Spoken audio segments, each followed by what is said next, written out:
자, 포트의 참견으로 여러분의 사연과 포트 점검을 의뢰를 해주시면 전문가분들께서 포트의 참견을 통해서 부자 포트로 대변신을 시켜드리겠습니다. 자, 돈이 모이는 포트와 함께하고 싶으신 분들은 현재 화면에 나가고 있는 메일 주소로 보유 종목 등을 적어서 보내주시면 되겠습니다. 자, 그리고 메일은 24시간 열려 있으니까 많은 분들의 참여 기다리고 있겠습니다.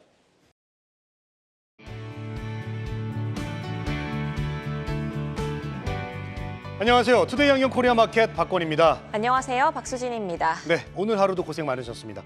미국 통화정책 불확실성으로 글로벌 외환시장 변동성이 커지는 가운데 마이크론의 실망스러운 실적 전망도 투자 심리를 위축시킨 하루였습니다.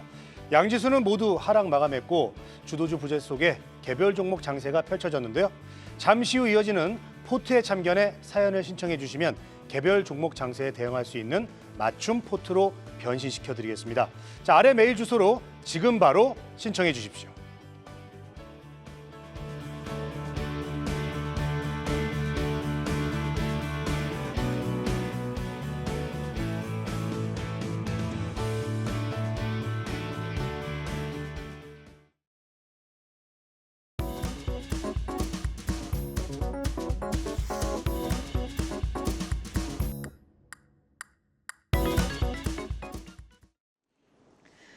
오늘 투데이 안경 원픽은 AI 열풍 새 먹거리, 로봇과 OLED입니다. AI 열풍으로 산업계 다양한 새로운 먹거리가 등장하고 있죠.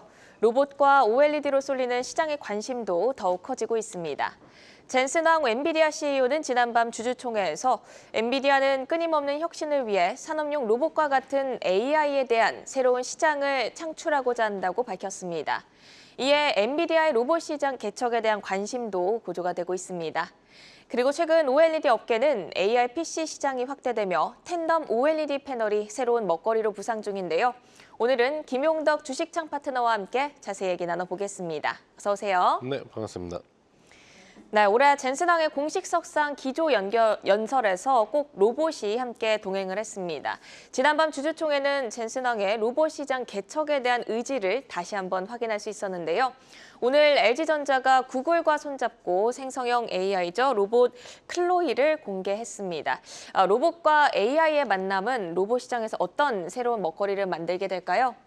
네, 기본적으로 이제 로봇하고 AI의 만남 같은 경우가 좀 새로운 먹거리였다라고 볼 수 있는 부분은 아닌 것 같습니다.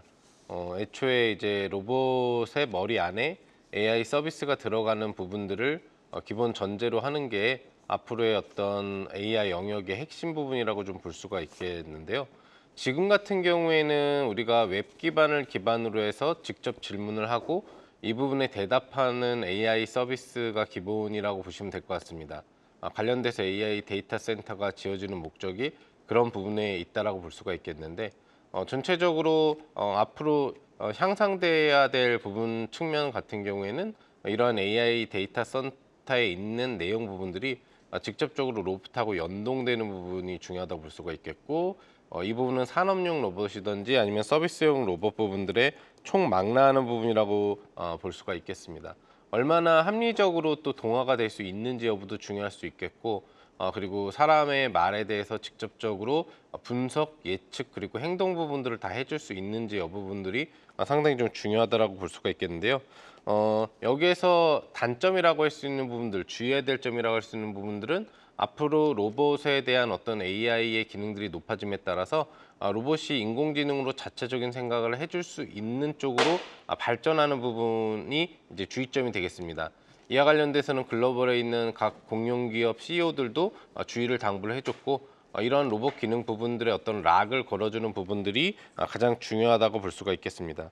앞서서 이야기해 주신 잭슨왕 이야기라든지 네. 그다음에 팬텀 OLED 그리고 클로이 이야기 부분들은 뒷부분 내용에서 추가적으로 다뤄보도록 하겠습니다. 네, 알겠습니다. 오늘 로봇용 스마트 액추에이터 솔루션 기업인 하이젠알 NM이 상장하면서 로봇주도 함께 주목을 받았습니다. 상장 첫날 120% 가까이 상승을 했는데요. 구체적인 성장 동력이 무엇인지가 궁금합니다. 투자자들이 좀 긍정적인 시각으로 접근해도 될 만한 새내기 줄까요? 네, 지금 용어는 좀 어려운데 하이젠 RNM 같은 네. 경우에는 모터 시장을 기반으로 한 종목이라고 보시면 되겠습니다. 1963년부터 LG전자를 기반으로 해서 출발했었던 업체에 해당을 하고 이 부분에서 이제 추가적인 분사 부분들이 진행이 되면서 액추에이터 솔루션 기업으로 좀 발전을 하고 있는데요. 가장 기본적인 모터 시장은 국내외 대부분의 산업에 사용되는 관련 모터 부분들에 대한 공급 부분들을 진행하고 있다고 볼 수가 있겠고 추가적인 신규 사업 영역으로 집중하고 있는 이 관련 액추에이터 솔루션 분야 같은 경우에는 AI 로봇 시대의 가장 필수적인 관련 솔루션 부분으로서 앞으로 지속적인 성장성이 기대된다고 볼 수가 있겠습니다. 다만 오늘 신규 상장을 해서 거래가 되는 흐름에서 170% 거의 200%에 가까운 상승력 흐름 부분들이 나와준 모습을 확인해 볼 수가 있겠는데요. 이러한 상승력은 현재 이 종목이 가지고 있는 주당 순이익 부분들을 고려해 봤을 때 업종포가 100배라는 점을 고려해 본다고 하더라도 좀 과도한 측면이 있다고 볼 수가 있겠고요. 주당 순 자산 부분들이 2,000원대인 점을 고려해 본다면은 PBR 수치 부분들에 대한 10배를 고려하는 21,000원을 고려하더라도 현재 종가상으로 나온 15,000원에 대한 추세 부분들도 상승력은 상당히 높은 수준으로 볼 수가 있겠습니다. 추가 상승력에 대한 흐름 부분들은 좀 제한적일 수 있다는 점을 참조하시면서 투자를 해주시면 좋을 것 같습니다. 네, 필수 사업을 영위하기 때문에 성장성은 좀 기대가 되지만 밸류에이션 측면에서 너무 비싸다, 좀 추가적인 상승에는 제한적이지 않을까라는 의견 주셨습니다. 사실 로봇주가 미래의 먹거리인 건 누구나 동일하지만 이미 1차 기대감을 다 반영해버린 건지 요즘 주가가 정말 무겁게 좀처럼 움직이질 않고 있습니다. 어떤 성과들이 나와줘야 추세적인 시세를 형성해 갈 수 있을지가 관건일 것 같은데요. 소강 국면에서 틈새로 공략해 볼 만한 업체들이 혹시 있을까요? 로봇주들이 강세를 주지 못하는 부분, 뭐 잭슨왕 얘기도 있었고 또 로봇 관련된 뭐 박나베라든지 다양한 일정 부분들이 있습니다만 실질적으로 로봇 관련주의 흐름이 제대로 움직이지 못한 것은 사실입니다. 네. 하지만 이것은 이제 로봇 분야에만 국한되는 내용은 아닌 것 같고요. 최근 2주 동안에 진행됐었던 다양한 박람회, 뭐 유아 박람회라든지 아니면은 양자 관련 기술 박람회라든지 또 추가적으로 태양광 에너지 관련 박람회 그리고 메타버스 박람회 부분들이 이번 주와 저번 주에 지속적으로 진행이 됐는데도 불구하고 관련 종목들의 흐름들도 거의 움직임이 나오지 못하는 흐름이 형성됐습니다. 그만큼 투자 시장이 좀 위축이 되다 보니까 어떤 이런 중소형 틈새 시장 섹터에 대한 매수세가 발동이 걸리지 못하는 부분이라고 볼 수가 있겠고 이런 부분들이 로봇에도 좀 영향을 줬다라고 볼 수 있는 부분이 되겠는데요. 관심을 가질 만한 로봇 관련주는 역시 대기업 연동 로봇 관련주가 아닌가 생각을 해볼 수 있겠습니다. 삼성이라든지 LG와 연동되는 관련 사업 영역을 하는 로봇 관련주들이 되겠는데요. 대표적으로 삼성 같은 경우에는 직접 지분 투자가 들어가 있는 레인보우 로보틱스를 들 수가 있겠는데 관련된 부분에서는 이제 휴머노이드 로봇 부분들을 개발하고 있습니다. 인간을 담고 인간과 행동을 같이 할 수 있는 이런 로봇 부분의 영역을 개발하고 있고요. 그다음에 에브리봇이라는 또 업체가 있는데 이 업체는 이제 지능형 로봇 청소기의 선구자라고 좀 볼 수가 있겠고 최근 삼성과 수년 이상 서비스 로봇 개발 부분들에 집중을 하고 있는 상태입니다. 뭐 감시 로봇이라든지 배달 로봇이라든지 뭐 서빙 로봇 부분들을 개발하면서 현재 자율주행 관련 기술 부분에 있어서도 상당히 좀 특화된 특허력을 좀 보유하고 있다고 볼 수가 있겠습니다. LG와 관련된 기업은 역시 엔젤 로보틱스를 좀 볼 수가 있겠죠. 대부분의 서비스 관련 로봇 영역을 사업 영역으로 갖고 있는 부분들이 되는데 이런 종목들이 직접 대기업의 어떤 성과 부분들에 연동되는 지분 투자나 협력 관계에 대한 기대치를 가지면서 앞으로 기대를 가져볼 수 있는 로봇 관련주라고 보시면 되겠습니다. 네, 대기업과 연동된 업체들을 살펴보자 잠시 후 원픽 종목 확인해 보도록 하겠습니다. 그리고 이어서 OLED주도 살펴보도록 하겠습니다. 인공지능 PC나 태블릿 시장이 확대되면서 텐덤 OLED가 각광받고 있습니다. 애플이 올해 출시한 아이패드 프로에 처음으로 적용이 됐고요. LG 디스플레이가 업계 최초로 노트북용 텐덤 OLED 양산 소식을 알리기도 했습니다. 또 시장 조사기관 옴니아는 2031년까지 연평균 31% 성장을 예상하기도 했는데요. 텐덤 OLED와 기존 OLED는 어떤 차이점이 있는지, 그리고 이 시장의 개화로 어떤 기술력들이 주목받을까요? 뭐 간단한 차이라고 본다라고 하면은 OLED 두 개를 합쳐놨다 이렇게 설명드리면은 조금 이해가 빠르실 것 같습니다. 요즘에 고성능 반도체라든지 PCB 같은 경우에도 적층 PCB 그다음에 적층 반도체 부분을 AI 반도체로 채택해서 HBM 반도체가 나오고 있는 걸 여러분들이 아실 겁니다. 이와 마찬가지로 OLED 같은 경우에도 그 OLED 기능을 두 개로 합쳐서 압축을 하고 두께는 동일하게 만들어내지만 실질적인 밝기는 3배, 또 그리고 추가적인 어떤 성능 부분들도 3배 이상 늘리는 부분이라고 좀 볼 수가 있겠고요. 그리고 소비 전력 같은 경우는 30% 이상을 줄이는 혁신적인 효과를 가져온다고 볼 수가 있겠습니다. 앞으로 대부분의 스마트폰이라든지 어떤 가전제품, TV라든지 PC 부분, 태블릿 등의 대부분 적용될 OLED 부분이기 때문에 상당히 좀 중요하다고 볼 수가 있겠는데 아직까지는 중국이 이 기술을 개발하지는 못했다고 하는 것이 향후 매력도가 좀 높다라고 볼 수 있는 부분이 되겠습니다. 네, 오늘은 아바텍이 OLED 패널 관련 실적 성장 기대감의 신고가를 기록했습니다. 하지만 윗꼬리를 달면서 마감한 점이 다소 아쉬운데요. 아바텍의 올해 성장 추이는 어떻게 예상하시는지, 그리고 기술적으로 봤을 때 오늘의 윗꼬리는 좀 경계를 해야 할까요? 네, 기본적으로 성장성은 상당히 좀 두드러질 것으로 예상을 합니다. 매출액 같은 경우 35% 정도 증가한 1천억 대가 예상되고 있는 상황이고요. 영업이익률 같은 경우에도 600% 정도의 증가가 예상되고 있는 상태입니다. 대표적인 이제 코팅 관련 기업이라고 볼 수가 있겠는데 관련된 OLED의 이제 코팅 부분들을 해주는 업체입니다. 이 부분에 따른 또 이제 두께를 얇게 하는 과정에 대한 기술 개발도 현재 진행을 하고 있는 그런 상태고요. OLED 시장이 지속적인 성장 무드로 갈 수 있다라고 한다면은 핵심 기술력을 보유하고 있는 아바텍의 주가도 기대 심리를 가질 수 있다고 볼 수가 있겠는데요. 이전 주가의 패턴들을 살펴본다면은 단기 급등이 나오면은 좀 쉬어주는 흐름 이후에 추가 반등을 나오는 성격을 가져왔기 때문에 지금 단기 급등이 나와 있는 자리라고 한다면 조금은 시간 투자를 가지고 눌러줄 때 공략하는 것이 좀 더 효과적일 것으로 판단해 볼 수 있겠습니다. 네, 아바텍의 경우에는 눌림목 공략 유효하다라는 말씀 들어봤습니다. 그렇다면 로봇과 OLED 내에서 김용덕 파트너의 원픽 종목 확인해 보도록 하겠습니다. 아까 말씀 주신 삼성 쪽 에브리복 가져오셨고 이녹스 첨단 소재 가져오셨는데 에브리복부터 들어볼까요? 예, 에브리보 조금 전에도 간단하게 설명을 좀 드렸습니다만 국내 최초 지능형 로봇 청소기 개발 업체이고 또 업계 시장 지배력을 상당히 크게 가져왔었던 종목이라고 좀 보시면 될 것 같습니다. 이후 추가적인 사업 영역으로는 이제 서비스 로봇 부분 쪽에 대한 개발에 박차를 가하고 있는데요.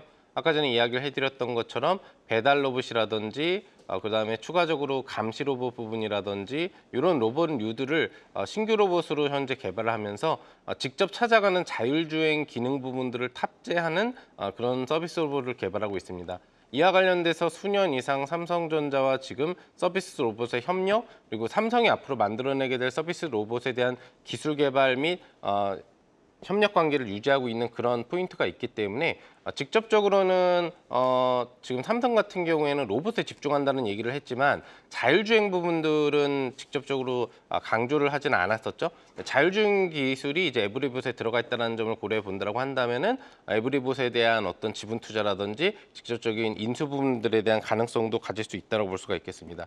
기술적으로 상당한 바닥 다지기가 진행되어 있었고 연초에도 주가 흐름 부분들이 이제 몇백 프로 정도의 상승을 줄 정도로 강한 흐름을 줬던 종목이기 때문에 그만큼 바닥권에서 다시 한번 상승 추세가 나온다면 상당히 높은 상승률을 기대할 수 있는 삼성발수의 로봇 관련주라고 보시면 되겠고요.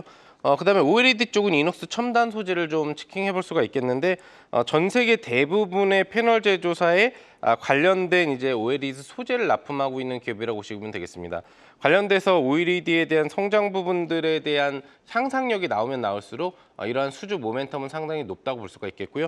지금도 실적이 지속적으로 증가하는 아주 좋은 실적 부분들을 나타내주고 있고 이런 부분들에 대한 성장성을 같이 감안해 본다라고 한다면은 이녹스 첨단 소재 현재 매집형 상향 주가가 나오고 있는 것을 여러분들이 확인해 보실 수 있겠는데 이후 슈팅까지도 가능할 수 있는 기대 구간으로 가고 있다고 볼 수 있겠습니다. 네, 오늘 투데이안경 원픽은 로봇과 OLED를 주제로 김용덕 파트너의 원픽, 에브리복과 이녹스 첨단 소재까지 만나봤습니다. AI 열풍에 새롭게 부상되는 미래 먹거리들의 성장 스토리를 따라서 경쟁력 있는 종목들 선점해 가시길 바랍니다.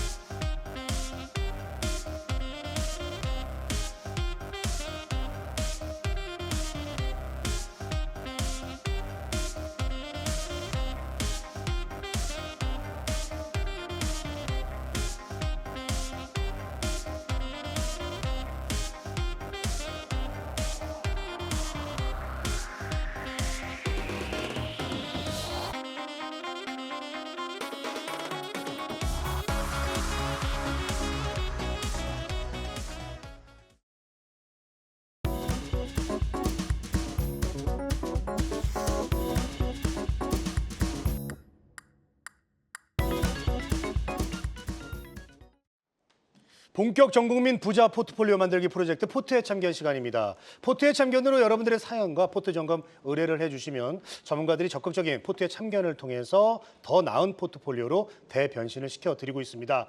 자, 지금 밑에 보이는 메일 주소로 여러분들의 궁금한 것들 그리고 보유 종목 보내주시면 되겠습니다. 자, 그리고 사연 신청자분들께는 저희가 선물을 드리고 있는데요. 경제 경영 관련된 서적과 한경 매거진을 드리고 있습니다. 누구나 참여하실 수 있고요. 절대 어렵게 생각하지 마시고 편안하게 지금 바로 메일 보내주시면 되겠습니다. 포트의 참견 오늘의 주인공 만나보도록 하겠습니다. 자, 오늘은 30대 여성분이시고요. 소리님이 주인공이십니다. 포트폴리오 함께 보시죠. 투자 자산 2천만 원이고요. 국내 주식 75% 그리고 현금 25% 비중입니다. 삼성전자, HLB 그리고 NC소프트, 선익시스템, 코스메카 코리아, DNC 미디어, 대원전선 이렇게 총 7종목을 보유 중입니다. 네, 오늘 소리님의 포트를 함께 분석하고 정비해 주실 두 분 소개합니다. 신혁승 나무인베스트이사, 정경민 IBK 투자증권 판교 WM센터 팀장과 함께합니다. 어서 오세요. 네, 어서 오십시오. 네, 현재 소리님의 포트를 보면 삼성전자가 좀 중심을 잡아주고 있고 바이오, 게임, 그리고 화장품, 전선까지 다양한 개별 종목들이 담겨 있는 포트인데요. 두 전문가는 이 포트에 대해서 어떻게 평가하실지 점수부터 공개합니다. 네, 두 분 모두 90점으로 양호한 점수를 주셨습니다. 먼저 이사님은 어떤 점을 가장 좋게 보셨을까요? 네, 뭐 전체적으로 뭐 나무랄 데가 없다. 뭐 종목적인 측면에서나 비중 조절 여러 가지 측면에서 봤을 때는 뭐 이 정도면은 굉장히 잘하신다 이렇게 좀 보여줄 수가 있겠습니다. 종목들도 전반적으로 굉장히 괜찮은 편이고요. 뭐 다만 이제 그 게임주도 NC 소프트를 그 대장이다라고 생각하셔갖고 매수한 것 같은데 오히려 그때 크래프톤이나 펄어비스 같은 걸 했으면 어땠을 좀 100점이지 않았을까 뭐 이런 생각도 좀 들고 하여튼 뭐 그런 부분 또 HLB를 아주 잘 사셨는데 이익 실현 타이밍을 놓친 점이 약간 아쉽다 뭐 이 정도로 평가드리고 싶습니다. 네, 그리고 NC소프트와 HAB가 조금 아쉽지만 그래도 전반적으로 나무랄 데 없는 포트였다라는 긍정적인 평가 남겨주셨고요. 팀장님도 90점으로 아주 좋게 평가를 해주셨습니다. 어떤 점을 가장 좋게 보셨을까요? 네, 뭐 일단 아쉬운 점, 뭐 약점보다는 훨씬 긍정적이 많은 이제 그런 포트폴리오 아닌가 이렇게 좀 보고 있고요. 뭐 장단기 구분, 또 뭐 시장에 대한 구분, 뭐 기간에 따른 목표 수익률과 손절 그런 개인적인 지표를 충분하게 인지하고 운용을 하고 있다라는 점도 굉장히 좀 공부와 이런 고민을 많이 한 그런 포트폴리오가 아닌가 이렇게 좀 생각 들었습니다. 뭐 다만 이제 매매를 위한 종목들이 주도주가 아니라 이제 좀 대안주 성격인 그러니까 따라가는 종목의 성격이고요. 그러다 보니까 주도주의 변동성과 방향성에 따라서 좀 종속적인 그런 움직임을 보일 수밖에 없는 종목을 선택했다는 게 조금 아쉽기는 했습니다만 뭐 상당히 저는 뭐 완성도 높은 포트폴리오다. 그리고 투자 원칙과 매매 원칙을 보유한 것 같다라는 차원에서 높게 평가를 드렸습니다. 네, 자, 두 분이 점수를 90점으로 사이좋게 똑같이 높게 주셨습니다. 자, 소리님 같은 경우는 이제 매수는 기술이고 매도는 예술이다. 그런데 저는 예술의 소질이 없나 봐요. 라면서 사연을 신청해 주셨어요. 자, 유튜브로 1,000만 원으로 주식을 투자해서 슈퍼개미가 된 영상을 보고 슈퍼개미의 꿈을 안고 1년 전에 주식을 시작하게 되셨다고 합니다. 포트의 절반은 장투로, 절반은 단타로 운영하는 걸 원칙으로 하고 있다고 합니다. 자, 주식 시작할 때 자신만의 원칙을 세우고 지키는 것이 중요하다고 해서 장투는 수익률 50% 이상, 손절 마이너스 20%로 잡고 단타는 수익률 20% 이상, 손절 마이너스 10%로 설정해서 지키려고 노력을 하셨다고 하네요. 자, 그런데 투자를 하다 보니까 돌발 변수가 많이 생겨가지고 이게 맞나? 라는 생각이 많이 드신다고 합니다. 특히 목표가를 기다리다가 목표가 부근에서 떨어져서 제자리에 왔을 때 제일 허탈하다고 합니다. 자, 지금 포트에서 그런 종목이 많아서 너무 속상하다고 하시는데요. 원칙은 기본적으로 지키면서 돌발 변수에는 모두 다 무시를 해야 하는 건지 아니면 기본적으로 목표가, 손절가 이 원칙이 필요가 없는 걸까요? 라면서 답답해 하셨습니다. 자, 신혁승 이사, 이 소리님 오늘 주인공이신데 이제 1년 차십니다. 그러면 이제 아주 뭐 이제 오래되신 게 아닌데 이제 막 시작하신 건데 돌발 변수에 이제 대응하는 게 굉장히 힘들다 이렇게 말씀을 하셨어요. 자, 이럴 때 어떤 점들을 좀 보완해야 될지 팁을 좀 주실 수 있을까요? 네, 뭐 시장에서 많은 전문가분들이나 주식하시는 분들이 그 매수는 뭐 기술이고 매도가 예술이라 뭐 이렇게 말씀을 하시는데 저 계속 말씀드리지만 저는 오히려 매수가 예술이고 매도는 기술이다 뭐 이렇게 좀 생각하고 주식 투자에 임하고 있습니다. 처음부터 어떤 주식을 뭐 저 개인적으로는 장기 투자, 중기 투자, 뭐 단타 이렇게 정하지를 않습니다. 모든 종목은 단기 투자를 기본적으로 시작을 하고 이제 수익이 나기 시작하면 그때부터 그 종목의 추세나 흐름을 봐서 중기 투자, 장기 투자로 이익 극대화하는 그러한 그 주식 투자를 선호하고요. 그래서 이제 특별히 목표가를 제가 뭐 추천 종목이나 이런 거 여러 말씀을 드릴 때 가급적이면 목표가를 뭐 말씀 안 드리려고 하는 이유도 바로 그러한 점이기 때문입니다. 손절가와 익절가만 있을 뿐 어떠한 목표가 이런 것들은 뭐 특별하게 설정해 두지 않고요.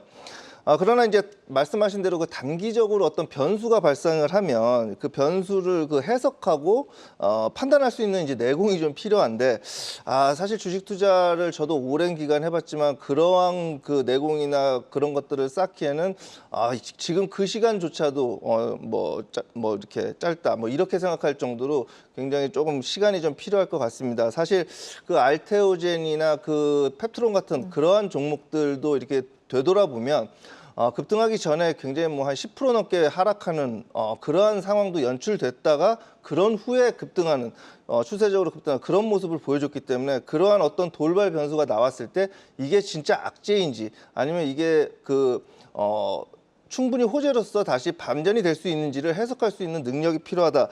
이런 점에서는 조금 더 주식 투자를 하시다 보면은 충분히 그런 부분들은 내공이 쌓이실 거라고 생각되기 때문에 일단 매수는 기술이 아니고 예술이고 매도는 오히려 기술적으로 하는 그러한 습관만 기르신다면 제 생각에는 좋은 슈퍼개미가 되실 수 있을 것 같습니다.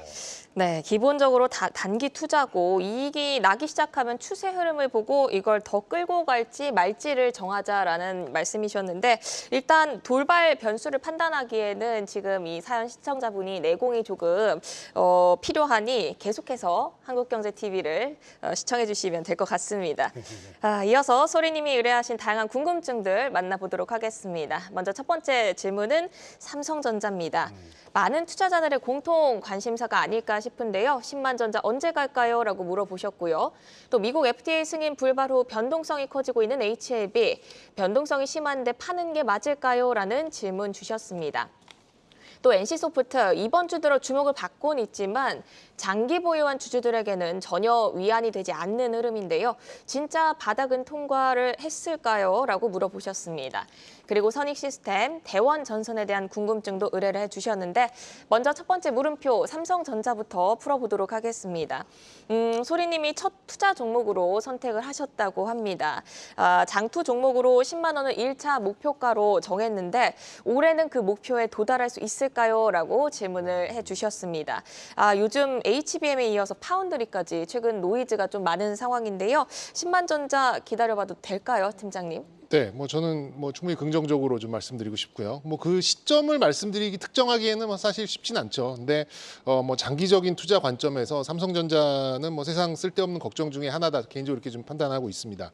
그러니까 산술적으로 봤을 때 뭐 물론 이제 지금까지 과거의 데이터긴 합니다만 삼성전자를 아무리 높은 점에 샀더라도 가장 길게 그 점을 돌파하는 시점이 3년 8개월 정도 걸렸거든요. 근데 지금 보니까 전고점 보면 9만 원 넘었던 게 2021년 1월 정도였어요. 그러면 그 정도의 사이클이 지금 다시 돌아오고 있다라고 좀 간접적으로 좀 추정을 해볼 수 있는 이제 그런 상황이 아닌가라는 생각이 들고요. 삼성전자 실적을 봐도 내년부터는 다시 50조를 넘어서는 걸로 영업이익이 그렇게 본다면 글로벌 최고 메모리 반도체 기업이고 핸드셋 1위를 다투는 그런 기업인데 국내 지수에 관련된 그런 영향이 좀 크다 하더라도 현재 주가는 크게 부담되지는 않은 그런 상황이다라고 좀 보고 있습니다. 다만 이제 멀티플을 높여줄 만한 그런 이제 비메모리의 파운드리 그리고 하이닉스가 보여준 HBM의 속도감을 만족시키지 못하다 보니까 액티브 자금보다는 패시브하게 움직일 수밖에 없는 이제 그런 수급 일변도가 아쉬울 뿐이지 저는 뭐 하반기 정도에 좀 기간 조정을 좀 거치고 난다면 저는 기존 레거시 메모리들의 가격 인상이 이어지는 올 3분기 하반기, 그러니까 3분기의 후반, 뭐 4분기 초반 이때부터는 다시 좀 힘을 내서 9자를 넘어설 수 있지 않을까 개인적으로 그렇게 좀 판단하고 있고요. 아직까지는 이제 국내 시장에 대한, 그러니까 삼성전자의 자체보다는 시장의 시가총액 1위 기업으로 인한 이제 그런 좀 내용이 좀 많기 때문에 그 부분만 좀 벗어나는 그런 시간을 갖추면 충분히 뭐 저는 뭐 10만 원까지는 아니더라도 정고점을 돌파할 수 있는 힘이 다시 생기지 않을까 이렇게 좀 긍정적인 답변을 드리고 싶습니다. 네, 통계적으로 3년이면 손실 구간을 탈피하는 경향이 있는 만큼 조금 더 보유 의견 주셨고 4분기 후반부터 조금 더 힘을 받아갈 수 있겠다라는 긍정적인 전망 남겨주셨습니다. 그리고 소리님이 HAB에 대한 질문도 주셨습니다. 매수 타이밍은 정말 잘 잡았는데 갑작스러운 급락에 많이 당황을 해서 대응을 못하셨다고 합니다. 최근 변동성도 너무 커가지고 팔고 다른 종목을 사는 게 맞을까요? 라고 질문을 주셨는데요. 팔까요? 보유할까요? 이사님. 네, 뭐 어려운 질문이긴 합니다. 뭐 기본적으로 뭐 단언적으로 말씀드리면 저라면은 매도를 할 듯한데 그 매도하기 힘들다면 뭐 61선 돌파 여부는 좀 지켜봐도 되지 않을까 뭐 이런 생각을 합니다. 뭐 회사가 워낙 뭐 이 기업이 그 IR이나 뭐 주주 대응에 대해서 적극적인 점 뭐 그런 점들은 뭐 다시 급락을 할까 뭐 이런 생각을 하고 또 그때 FDA 승인 관련해서도 뭐 완전히 끝난 게 아니다 뭐 이런 얘기가 있기 때문에 좀 더 지켜봐도 될 듯하지만 개인적으로 이렇게 막 점화가가 나오고 이렇게 급락을 했을 때는 조금 이제 대응을 좀 어느 정도 반등이 왔을 때 해주는 게 저는 개인적으로 정석이라고 생각을 합니다. 워낙 이제 그 회복하기가 만만치가 않기 때문에요. 그래서 뭐 수급적인 측면도 지금 최근에 어떤 모습이 그렇게 특별하게 포착이 되지 않고 있기 때문에 개인적으로는 뭐 저라면 매도를 하겠지만 조금 더 지켜보시고 싶으시다면은 지켜보셔도 무방하다 뭐 이렇게 말씀드리고 뭐 추가 매수나 이런 거는 좀 아니고 만약에 교체 매매를 바이오로 교체 매매를 하고 싶으시다면은 지금 시장에 주목을 받는 종목들이 몇 개 있으니까 그런 종목들로 오히려 교체하시는 게 좀 낫지 마음 편하지 않으실까 뭐 이런 말씀 좀 드리고 싶습니다. 네. 좀 지켜보거나 교체하는 쪽으로 의견을 주셨고 신혁승 이사 본인이라면 팔겠다. 이렇게 의견을 주셨습니다. 자, 다음 소리님의 궁금증 NC소프트입니다. 자, 친구가 이제는 진짜 바닥이다. 더 떨어질 곳은 없다. 이 이야기를 듣고 샀습니다. 또 이 친구 이야기 들으셨네요. 제가 산 곳은 가짜 바닥이었습니다. 라고 답답한 마음을 이렇게 토로를 하셨어요. 자, 이번 주에 급등이 나서 좋아했는데 그것도 일일 천하로 끝나버리고 자, 소리님의 장투 손절가 기준인 마이너스 20%가 다가오고 있습니다. 손절할까요? 라고 이렇게 물어보셨는데 자, 정경민 팀장 오늘 뭐 이번 주 게임주들이 그래도 좀 모처럼 주목도가 있었습니다. 그래서 지금까지 갖고 있었던 게 좀 아깝기도 한데 어떻게 하는 게 좋을까요? 일단 저 같으면은 약간 이제 종목 교체를 고민을 할 것 같다라는 말씀을 좀 무거운 말씀을 좀 먼저 드리겠고요. 교체로요? 네. 저점 인식 맞습니다. 저점 인식 맞고요. 실적도 바닥을 찍은 것 같습니다. 하지만 주가가 많이 빠졌다고 저평가가 아니고 바닥을 찍었다고 곧바로 반등하는 것도 아니죠. 그러니까 게임주는 뭐 저 개인적으로는 게임주를 그래도 조금 매매를 나름 잘한다라고 개인적으로 좀 생각을 하는데 게임주는 좀 일정한 법칙이 있고요. 그 법칙을 따라다니는 충분한 수급이 이제 추종하는 그런 수급이 좀 돌아다니기 때문에 장기 투자는 조금 어울리지 않는 그런 섹터가 아닌가. 적어도 우리나라에서는 이렇게 좀 생각을 하고 있습니다. 물론 뭐 반대의 생각을 갖고 계신 분도 계시지만 제가 보기에는 약간 그런 부분이 좀 강한데요. 물론 이제 뭐 슈퍼 마리오 같이 이렇게 뭐 슈퍼 IP가 있다면 뭐 다른 얘기가 좀 되겠습니다만 그게 아니라면 게임주는 IP에 따라서 뭐 매출 사이클 또 신작 출시에 따른 모멘텀 이런 것들이 더 크게 작용하는 그런 좀 섹터의 변동성을 좀 보이고 있죠. 따라서 게임주의 신작 출시 일정, 또 IP의 인지도, 출시 전 게임의 완성도 이런 것들에 따라서 단기적인 접근을 하는 것이 좀 패턴화됐다 이렇게 좀 말씀드리고 싶고요. 그래서 이제 게임주를 계속해서 매매를 하는 아이디어를 뭐 가지고 계신다면 뭐 사실 NC소프트는 지금 현재 신작도 그렇게 좀 녹록지 못했고 그나마 좀 기대하고 있는 게 이제 아이온이라는 IP가 언제 나오느냐 이거를 제외하면 뚜렷한 신작 모멘텀이 없다 보니까 다소간 조금 답답할 가능성이 좀 있어 보입니다. 그렇게 본다면 데브 시스터즈 오늘 좀 급락은 나왔습니다만 신작이 나오기 직전에 나오는 충분한 그런 모멘텀을 좀 보여줬거든요. 그렇게 보면 단기 모멘텀을 가져갈 수 있는 게임주는 제가 지난주에 가지고 나왔었던 펄어비스 정도를 좀 제안해 드리고 싶고요. 그럴 자신이 없다면 게임주는 다소 멀리 하시는 게 맞지 않나라는 말씀도 좀 덧붙이고 싶습니다. 네. 자, 게임 섹터는 이제 좀 추천을 해주지 않으셨습니다. 장기 투자에 어울리지 않기 때문에 만약에 좀 더 본다면 단기 모멘텀적으로 또 이제 다른 섹터를 좀 보는 게 낫겠다라고 좀 해주셨어요. 자, 정경민 팀장의 의견을 좀 들어봤고요. 게임 쪽에서 그럼 펄어비스는 좀 볼만하다는 얘기시죠? 네네. 네, 그렇게 정리를 해보겠습니다. 자, 그리고요, 소리님이 선익 시스템이라는 종목을 신문을 보다가 알게 돼서 여기저기 찾아보고요, 괜찮은 것 같아가지고 이제 샀는데 목표가 기다리다가 제자리에 다시 와버려서 멘붕입니다. 라고 하셨습니다. 자, 10만 원을 목표가라고 기다렸는데 목표치를 좀 낮추고 기다릴까요? 라고 물어보셨는데, 자, 신혁승 이사한테 이번에 좀 질문 드릴게요. 오늘 보니까 5만 1,200원 요 정도 지금 하고 있더라고요. 그런데 어떻습니까? 이 선익 시스템 뭐 호재가 좀 그래도 있고 OLED 관련돼서 뭐 전망도 좀 좋거든요. 어떻게 보세요? 일단 뭐 좋은 종목이면은 뭐 틀림이 없습니다. 이제 다만 사실 그 어제 뭐 저녁에 이제 오늘 아침 이제 원고 검토하면서 이제 저도 이제 선익 시스템에 대한 관심이 많기 때문에 또 이제 살펴봤는데 기술적으로는 굉장히 매수하기 좋은 위치네 뭐 이런 생각이 들 정도로 눌림목이나 이런 것들이 잘 이제 완성됐다 이렇게 생각을 했는데 오늘 좀 급락이 나왔습니다. 사실 만약에 오늘 뭐 61선에서 기술적인 반등이나 어떤 양봉이나 이런 것들이 나타났다면 오히려 그 추가 매수까지 할 수 있는 좋은 위치라고 판단이 되었으나 오늘 힘없이 밀리는 모습을 보면서 아마 지금 만약에 가지고 계신다면은 지금 손실 구간으로 접어들었을 텐데 일단 그 61선 다시 회복하는지 이 61선을 빠르게 회복해야지 너무 이제 시간이 끌어지면은 굉장히 오랜 기간 조정이든 가격 조정이든 올 수 있기 때문에 빠른 시간 내에 판단은 좀 하셔야 될 것 같습니다. 61선 다시 재돌파하는지 여부를 확인하고 만약에 재돌파를 좀 강력하게 한다면은 오히려 그때 추가 매수 가능하겠지만 지금 시점에서는 지금 보유하신 물량을 61선 돌파 여부를 빠르게 판단하면서 그냥 여기서 이제 손절을 할 것인지 아니면은 본전 정도에서 일단은 이번에는 좀 잘못됐네 하고 이제 나오시든지 그 점을 빠르게 판단해야 하는 굉장히 중요한 위치라고 생각이 되기 때문에 좀 빠른 판단을 지금 이 시점에서는 선익 시스템 같은 경우는 하셨으면 좋겠습니다. 물론 뭐 종목은 워낙 좋은 종목이기 때문에 저도 관심이 많았고 그렇기 때문에 좋기는 하지만 조금 이제 어떤 추세적인 흐름이나 어떤 시장의 상황을 봤을 때 조금 위험한 위치에 접어들었기 때문에요. 빠른 판단은 좀 하시는 게 좋을 듯한 모습입니다.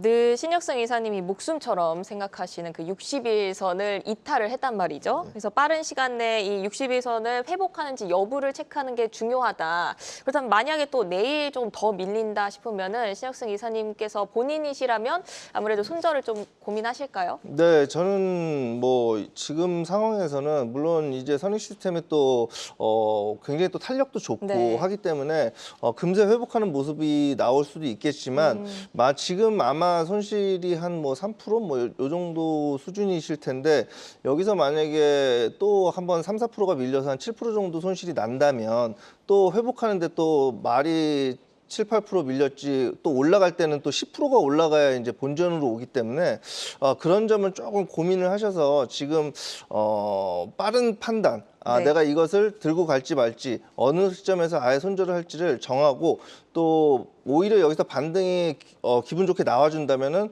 61선 돌파할 때 오히려 여기서는 더 살 수도 있겠구나 하는 판단을 시나리오별로 정해놓으시고 대응하시면은 무리가 없어 보입니다. 네, 알겠습니다. 마지막으로 소리님의 궁금증은 대원 전선입니다. 전선주가 비싸다곤 하지만 재료가 계속 등장하고 불씨가 꺼지지 않아서 미리 좀 찜해놓고 단타 종목으로 매수를 하셨다고 합니다. 현재 10% 이상의 수익률을 기록하고 있지만 20%까지 이거를 끌고 가볼까라고 고민이 되고 계신 것 같은데요. 대원 전선 아직 추세가 살아있다고 보시는지 궁금합니다. 20%의 목표치 달성할 수 있을까요? 저는 긍정적으로 봅니다. 충분히 가능하지 않을까. 목표치는 목표치 달성 가능성은 높고 하지만 그만큼 이제 차익 실현에 대한 준비를 하는 것이 맞다 이렇게 말씀드리고 싶고요. 일단 뭐 이쪽 세론, 뭐 피크아웃 이쪽에 계속 얘기가 좀 나오고 있는데 주가는 계속해서 좀 올라가고 있는 상황인데 잘 보시면은 거래 대금이나 또 거래량이나 이런 것들이 예전만은 못합니다. 그러니까 다시 말씀드리면 주가를 형성하는 에너지가 예전만 못한, 그러니까 매도가 적어서 올라가는 그런 부분도 어느 정도 있다라는 좀 생각이 좀 들어서 이럴 때는 꼭 20%가 아니더라도 익절가를 어느 정도 생각해 두셔라라는 말씀도 좀 드리고 싶고요. 전선주들은 이제 LS 같은 이제 대장주들이 뭐 대한전선 같은 게 방향을 만들고 거기에 따라서 뭐 가온전선, 오늘 올랐던 뭐 KBI 메탈, 뭐 그리고 뭐 대원전선 이런 것들이 좀 따라가는 그런 모습을 좀 보이고 있는데 이것들은 또 미국의 전력 관련 그런 좀 시황하고 좀 맞닿아 있기 때문에 이런 주도주들한테 종속될 수밖에 없는 그런 움직임을 보이고 있죠. 그렇기 때문에 이 주도주들의 탄력이 사실 뭐 방향성은 나쁘지 않습니다만 과거보다는 거래대금, 거래량 이런 것들이 많이 좀 축소됐기 때문에 향후에 이제 어떤 세론 뉴스가 나올 그럴 가능성도 대비를 하셔야 된다라는 말씀 좀 드리고 싶고요. 어차피 이렇게 장기 투자 종목은 아니잖아요. 좀 대원전선 뭐 연간 한 100억 정도의 순이익이 나는 회사인데 지금 3천억이 넘는 이제 그런 시가총액을 좀 가지고 있다 보니까 뭐 저평가 종목은 아니고 이제 언제 매도를 해야 되느냐 이것만 보시면 될 것 같은데 저 같으면 한 4,100원에서 4,150원 정도의 익절가를 선정을 하고 향후에 이제 변동성에 대비하는 이제 그런 자세가 필요하지 않을까라는 생각이 들고요. 뭐 이제 어차피 매매를 하실 거면 이따도 말씀드리겠습니다만 역시 주도주 쪽으로 가야 훨씬 더 편하다라는 말씀도 좀 덧붙이도록 하겠습니다. 네, 이렇게 소리님이 직접 의뢰하신 궁금증까지 해소를 해드렸는데요. 이어서 두 분의 적극적인 포트의 참견 들어보도록 하겠습니다. 먼저 신혁승 이사의 포트의 참견 들어볼 텐데요. 이익이 나고 있어야 장투도 가능하다. 굉장히 공감되는 말씀 남겨주셨네요. 네, 뭐 계속 말씀드리지만 우리가 뭐 목표가를 보통은 뭐 20%, 30% 이 정도 수준으로 잡고 일단은 대응을 하는데 뭐 정말 20%, 30% 단기간에 오면 또 팔 것인가 이런 고민들을 하게 됩니다. 그렇게 되면은 뭐 진짜 여기 그 소리님 말씀 그 포트 중에 코스메카 코리아 같은 거 지금 80% 넘게 그 이익이 나고 있는데 과연 이것도 사실 때 목표가가 얼마였는지 궁금해요. 그런데 이렇게 이런 종목들을 먹기 위해선 수익이 나기 위해선 그런 목표가 설정을 특별하게 해둘 필요가 없다. 저는 뭐 계속 이렇게 말씀을 드리고 일단 뭐 HLB나 NC소프트 이런 종목들 매도해서 지금 사실 그 종목들이 개별주 성격으로 들썩들썩해서 좀 한편으로는 좋아 보이는 측면도 있지만 전체적인 시장이 좀 무겁습니다. 특히 이제 환율 같은 부분이 좀 많이 안 빠지는데 오늘 그래도 고점 대비해서 한 10원 정도 빠졌기 때문에 긍정적으로 좀 보긴 하지만 그래도 환율이 안정되는 모습을 보이기 전까지는 조금 현금 비중을 좀 높이는 것이 지금 시장에서 맞지 않나 이런 생각에 일단 매도하는 종목에 대해서는 현금 확보를 하시는 게 좋을 것 같고 기타 종목들도 이제 좀 추세를 보면서 조금 지금은 장이 조금 불안하다 이런 생각도 염두에 두시면서 하시는 게 그런 후 현금이 확보된 후에 장이 어느 정도 환율이 안정되고 장이 좀 안정되고 외국인들 수급이 좀 개선되는 모습이 나왔을 때 해도 늦지 않다. 그때를 준비해도 충분하다 이렇게 좀 말씀드리고 싶습니다. 네. 자, 그리고 정경민 팀장의 포트의 참견도 빠르게 만나보도록 하겠습니다. 자, 매매는 주도주가 아니면은 눈치 보느라 피곤하다 이렇게 정리를 좀 해주셨네요.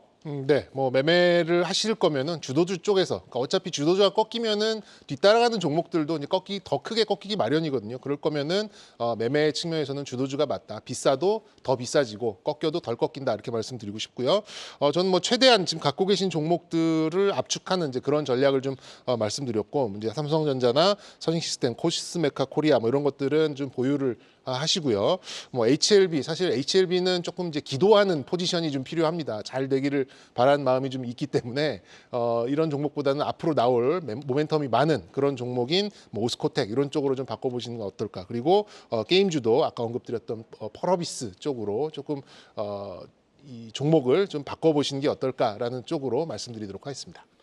네, 소리님 오늘 포트의 참견에 참여해 주셔서 너무 감사드리고요. 이렇게 소리님처럼 함께하고 싶으신 분들은 화면에 보이는 메일 주소로 여러분들의 궁금한 것들 그리고 보유 종목 보내주시면 저희가 최대한 도와드리도록 하겠습니다. 그리고 신청 사연하신 사연자분들께는 저희가 선물을 드리고 있으니까요. 편안하게 생각하시고 언제든지 저희들한테 메일로 신청해 주시면 되겠습니다.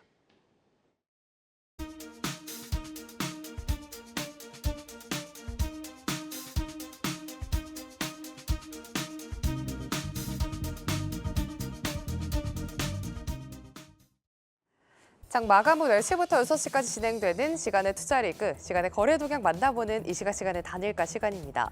정기장 마감 후 오후 4시부터 6시까지는 10분 단위로 시간의 단일가 거래가 이뤄지는데요. 먼저 시간의 단일가 코스피 상승률부터 짚어보도록 하겠습니다. 현재 시간에서는 해운주들이 치고 올라오고 있습니다. 보시면은 STX 그린로지스 같은 경우에는 거래량이 17만 주 넘게 실리면서 상승세를 이어가고 있고요. 흥하해운이 3%대 오름세 보이면서 2,575원 선 부근에서 움직이고 있고 STX 그린로지스가 14,170원에 거래되고 있습니다. 이 밖에 철강주라든지 통상주 함께 체크해 보시면 좋을 것 같습니다. 이어서 시간의 단일가 코스닥 상승률도 함께 체크해 보시죠. 자동차 부품을 제작하는 기업이죠. 일지테크가 상한가에 진입했다가 조금 전 풀렸는데요. 정규장에서는 2%대 하락세를 보이다가 현재는 7% 오름세 보이면서 6,000원 부근에서 거래되고 있습니다. 유일 에너테크가 현재 상한가에 진입해 있고요. 유일 로보틱스도 오늘 정규장에서는 유상증자 결정 공시가 나왔는데 시간에서는 정규장의 하락분을 거의 만회하면서 5% 상승세 이어가고 있습니다. 이어서 시간의 단일가 코스피 하락률도 함께 체크해 보도록 하겠습니다. 현재 전기 전선주나 푸드 관련주들이 거래량 좀 실리면서 밀리고 있는 가운데 국제약품과 크라운제가가 1% 소폭의 하락세를 가져가고 있고요. 효성화학이 거래량 좀 실리면서 1% 소폭의 하락세 가져가고 있는 점 함께 체크해 보시면 좋을 것 같습니다. 이어서 이 시간의 단일가 코스닥 하락률도 짚어보도록 하겠습니다.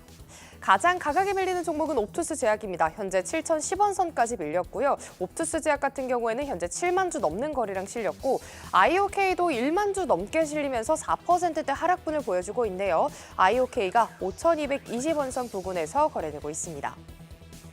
이렇게 시간에서는 어떤 종목들이 움직이고 있는지 시황들 살펴봤습니다. 이어서 시간의 단일가 특징주 탑5 통해서 좀 더 자세히 짚어보도록 하겠습니다.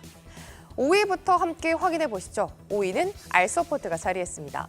원격 솔루션을 전문적으로 지원하는 업체로 최근 2거래일 동안에 외국인의 수급이 들어왔었는데요. 정규장에서는 3%, 현재 시간에서는 2% 넘게 상승하고 있습니다. 이어서 4위입니다. 4위에는 흥하해운이 자리했습니다. 홍해 사태가 장기화되고 해상운임의 고공행진으로 최근 해운과 그리고 물류주들까지 큰 관심을 받고 있습니다. 오늘 4거래일 만에 하락 반전하면서 마감했지만 조금 전 확인했듯이 시간에서 거래량 실리면서 흥하해운을 포함한 해운주들이 치고 올라오고 있습니다. 지금 시점을 변동성이 커지는 흐름이라고 봐야 할지 아니면 모멘텀의 연속성을 좀 더 따라가는 게 좋을까요? 네, 흥하해운 같은 경우에는 이제 액체 석유화학 제품을 주로 아시아 지역에 해상 운송하는 업체라고 좀 보시면 되겠습니다. 따라서 해상 운임 지수에 대한 연동 효과 부분들이 상당히 높다라고 볼 수가 있겠는데요. 지금 해상 운임 지수에 대한 흐름 부분들을 살펴본다면 주로 중국 관련된 운임 지수가 상당히 높게 올라가고 있는 것으로 확인을 할 수 있겠습니다. 중국 컨테이선 운임 지수에 대한 상승력이 지금 현재 상당히 높게 올라가고 있는 부분들이 보이고요. CCFI 그리고 SCFI 상하이 컨테이너 운임지수 같은 경우에도 굉장히 강한 상승 흐름이 나오고 있습니다. BDI 같은 경우에 특히 큰 변화는 없지만 다시 반등 전환을 해주려는 흐름 분위기들이 현재 해운 운임지수에 대한 상승 기대치를 반영하고 있는 게 아닌가 생각합니다. 흥하해운뿐만 아니라 다른 종목들의 반등력도 강하게 나오고 있는 흐름이 중요한 포인트가 되겠고요. 직접적인 상승력이 높게 시간에서 나오지만 않는다라고 한다면 내일장 해운주에 대한 어떤 매수세가 유입될 가능성이 높겠지만 전방위적인 해운주가 제한가까지 올라간다고 한다면 음봉 전환이 될 수도 있기 때문에 이런 부분들에는 주의가 좀 필요하겠고요. 지금 수준에서는 내일 이후 해운주에 대한 단기 반등 가능성을 점쳐볼 수 있겠습니다.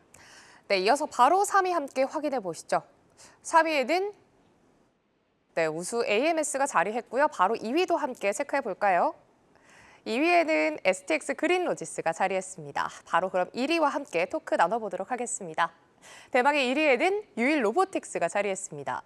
최근 유상증자 이슈와 함께 흑자 전환 기대감에 주목을 받고 있는 종목입니다. 정규장에서 4거래일 만에 하락 반전하면서 6%대 급락 마감했지만 현재 시간에서는 또 상승세를 보이고 있는데요.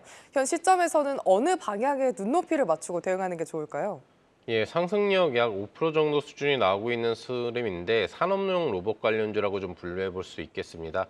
3자 배정 유상증자이기 때문에 호재 효과가 좀 나오고 있는데 5월부터 지속적으로 좀 납입일이 미뤄지고 있는 부분들이 악재화될 수는 있을 것으로 보이나 실제 3자 배정 대상자가 SK온인 대기업이라는 측면에 있어서 오늘 같은 경우에는 납입일이 이루어지지 않은 것 때문에 음봉이 나온 것으로 볼 수 있겠고 재차 납입일 수정 부분으로 내일 납입이 된다라는 기대치가 시간에서 반영되는 것으로 볼 수 있겠습니다. 충분히 납입이 돼서 3자 배정이 성공된다라고 한다면 주가는 급등으로 슈팅이 나올 수도 있는 자리이기 때문에 해당 여부가 중요할 것 같고요. 기본적으로는 주가 흐름상으로는 반등 가능성이 더 높은 자리라고 분석해 볼 수 있겠습니다. 네, 이렇게 시간의 특징주 탑5를 통해서 여러 얘기들 들어봤습니다. 지금까지 김용덕 주식창 파트너와 함께했습니다. 말씀 고맙습니다.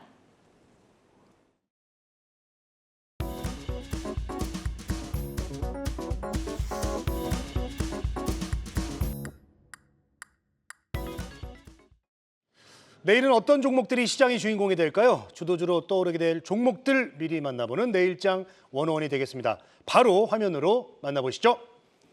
자, 신혁승 이사는 내일장 101 코세스를 뽑아주셨고요. 그리고 정경민 팀장은 LX 세미콘을 선정을 해주셨습니다.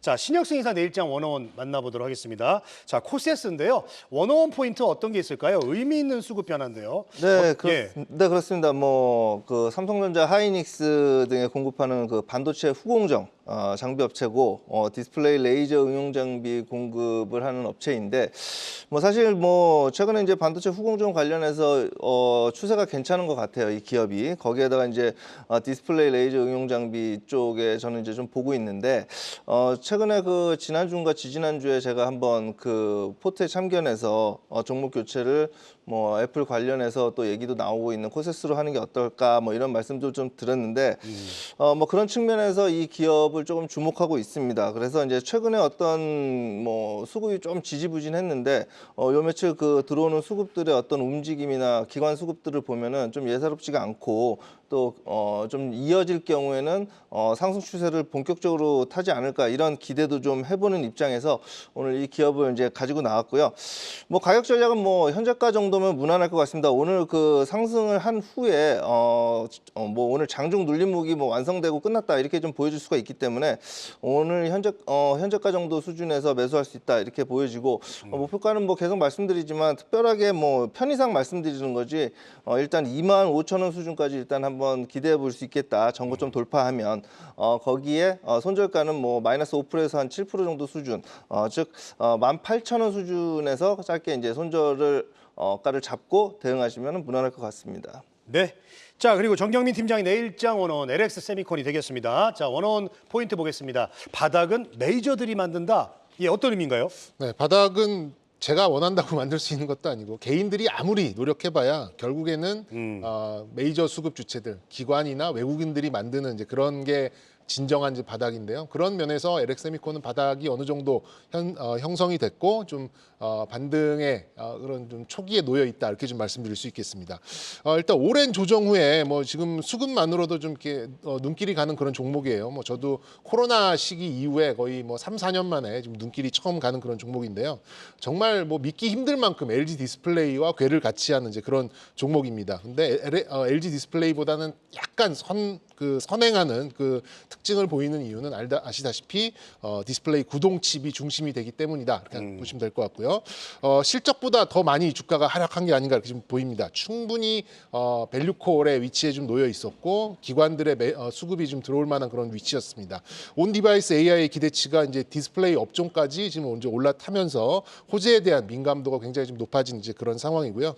범용 그런 제품 디스플레이 제품보다 최근 들어서 이제 차량용을 비롯한 그런 디지털 기기 쪽으로 뭐 계속해서 확장이 좀 되고 있기 때문에 실적 개선세도 올해 내년 좀 이어지지 않을까 좀 보고 있습니다. 네. 뭐 향후에 어떠한 이제 AI가 됐든 뭐 이제 모든 가전 디지털 기기에는 결국 디스플레이가 좀 들어갈 것이고요. 그렇게 본다면 이런 디스플레이 팹리스 대표적인 지위에서 충분한 주목을 받을 수 있다 이렇게 좀 말씀드릴 수 있겠고 뭐 매수가는 현재가 나쁘지 않아 보입니다. 뭐 지금도 크게 부담은 없어 보이고요. 네. 목표가는 10만 원, 손절가는 7만 원을 종가 기준으로 이탈할 때 신경 쓰시면 될 것 같습니다. 네, 신혁승 이사는 코세스 그리고 정경민 팀장은 LX 세미콘 내일장 101으로 함께 만나봤습니다. 자, 오늘 도움 말씀 고맙습니다. 글로벌 증시 브리핑 전해드립니다. 어제 반짝 상승세를 보였던 중화권 증시 하루 만에 다시 파란불로 돌아왔습니다. 세계 종합지수가 0.9% 선전이 1% 넘는 하락분 가져갔고요. 홍콩 항생지수가 2% 넘는 하락세에 17,700선을 내줬습니다.